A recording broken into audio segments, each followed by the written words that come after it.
Bingo. I should say 3. Why did you say 2? Anyway. Hello, everybody, and thank you for joining us. This is No Soundbites Allowed.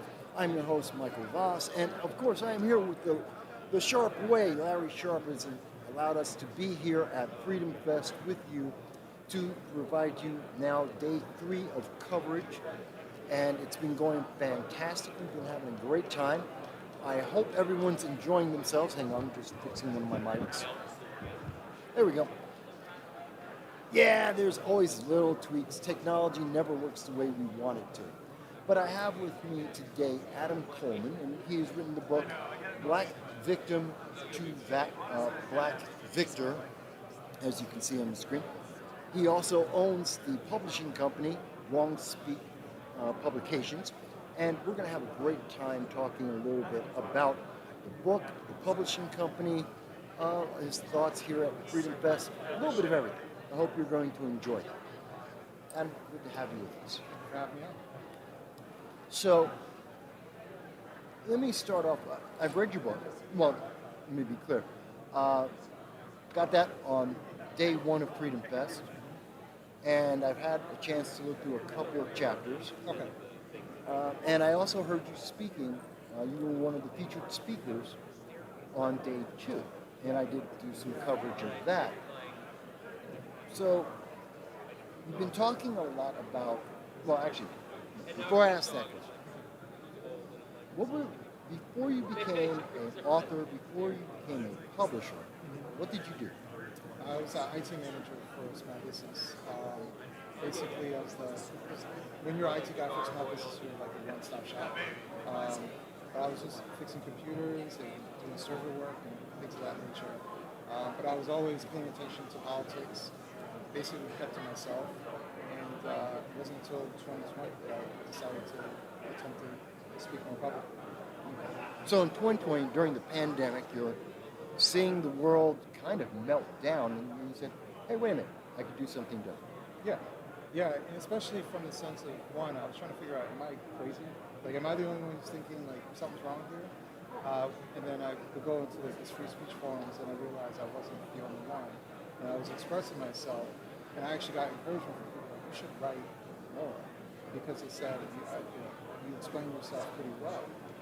And I had an idea to write a book like the year prior about questioning things or something of that nature, but I lasted like a day. It is hard to write. Writing is hard. Writing is hard, but it was harder because I had no like specific idea what I wanted to do. But after that, I was like, yes, I have an idea of what I want to do, and I felt like I was supposed to do this as well, especially as time went on. I got better at writing. There was actually a point where I went back and rewrote because my voice and my writing style was developing as I was writing it every single day. I had to rewrite it to be more consistent. But yeah, it was even when I think about it, it's like what a ride it was. And everything was completely unpredictable as far as really the outcome. Tons and tons of people write books, and they go on Amazon, and a few people buy them, and then nothing really happens for them. But for me to have the amount of success that I've had is like a huge blessing, especially because I wasn't trying to find this. It kind of found me. Okay. So it's an interesting path going from IT to writing, especially about the subject. You deal a lot with a real hot button issue in America right now, and probably for the last 7 years, dealing with race. Right. And specifically, looks more like DEI, diversity, equity, inclusion, that intersectionality, which has taken over various companies, it has taken over the entertainment industry. I mean, look at Disney. Every film they have is a showcase of DEI and ESG. Right. And even in the speaking event yesterday, we were talking specifically about DEI and how it's affecting businesses. Right. So, how does your book and that focus lead to Wrong Speak publication?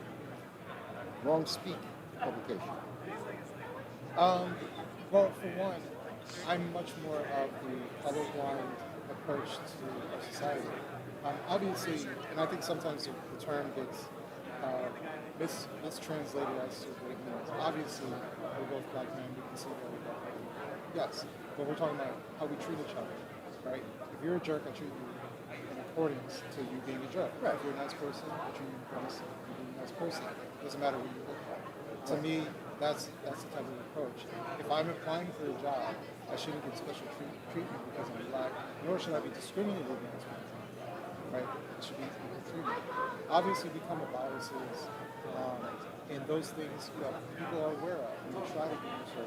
Sometimes it's just how you relate to people. And some people are more relatable than others for whatever reason. It's not always racial.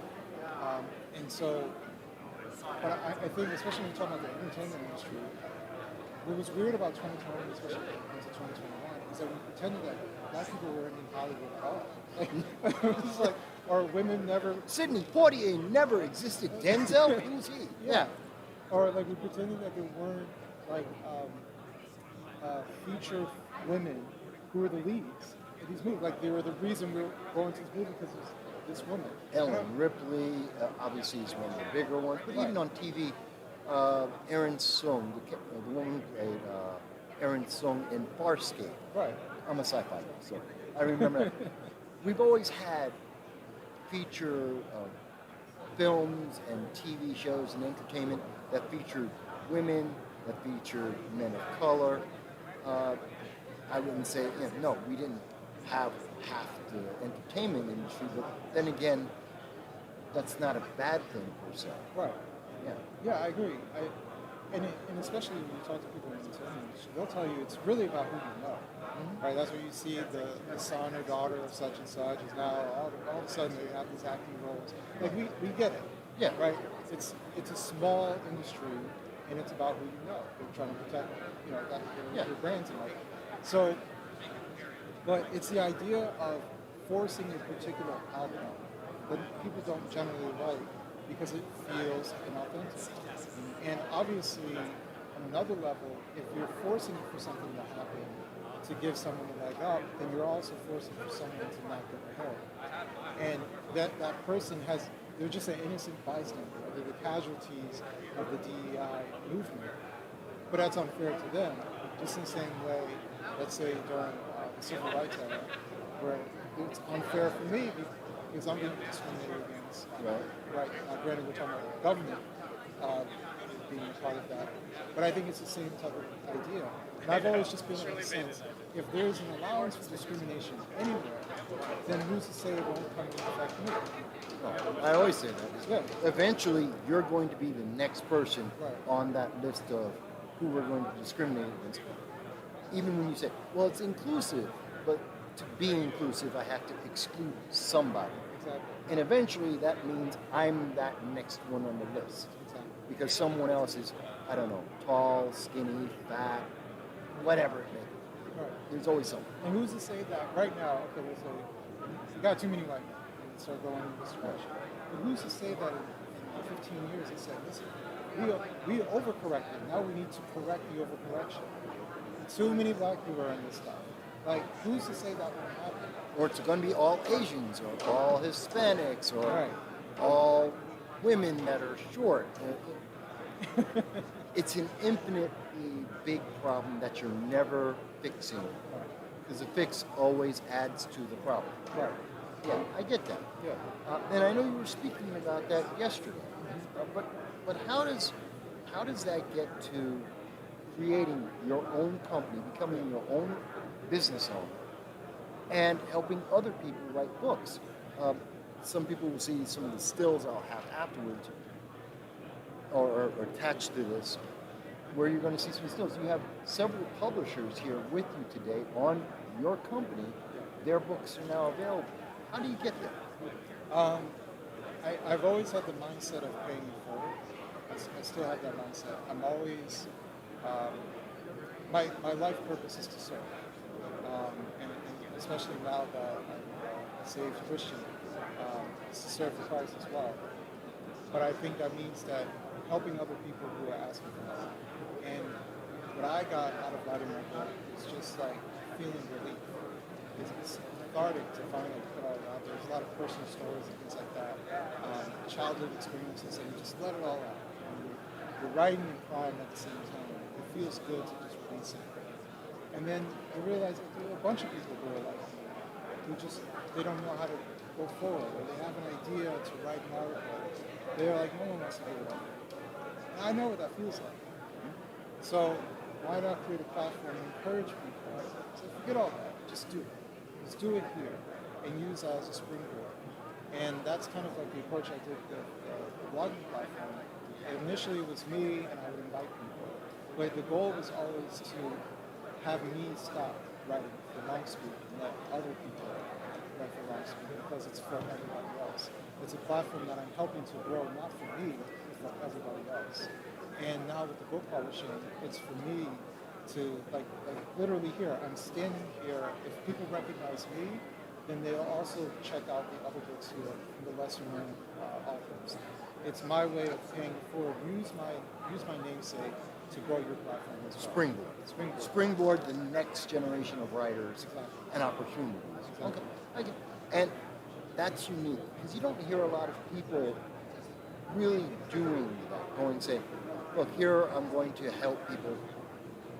Of course, to be fair, there is the example of, say, Oprah, where she opened up a school in South Africa. Not Chicago, but South Africa. Okay, some critique there, but I get the idea. It's give back to help others, to lift them up, just like you got lifted up. Right. And it's, I would say, like, LongSpeak initially really wasn't a profitable venture. Like, I spent my money, the money I would earn from writing for publications, all that stuff, I would always reinvest to make sure that everybody else is good. So I'm literally spending my own money to make sure everybody else is fine. Where anybody else, it would be perfectly acceptable to take that money you earn and use it for yourself and your family. But I've always felt like, well, this is an opportunity to help somebody else. You know, so it's my way of not saying volunteering. It is a business at the end of the day, but like many businesses in the very beginning, it's an investment. You're investing in yourself and other people, and you believe in them. And then if you make profit at the end, then that's the reward of working really hard towards a particular goal. So I've always just kind of looked at it in that particular way. LongSpeak will become profitable not because I put down on the line that you have to reach this target. It will be profitable because there's passion behind it, and you're uplifting good people. People see this from different angles. So we're trying to create a platform that's not wholly political in one particular direction. It invites people to write. It invites people to express themselves. They're going to hear people who agree and disagree with them. I've published stuff that I don't even agree with.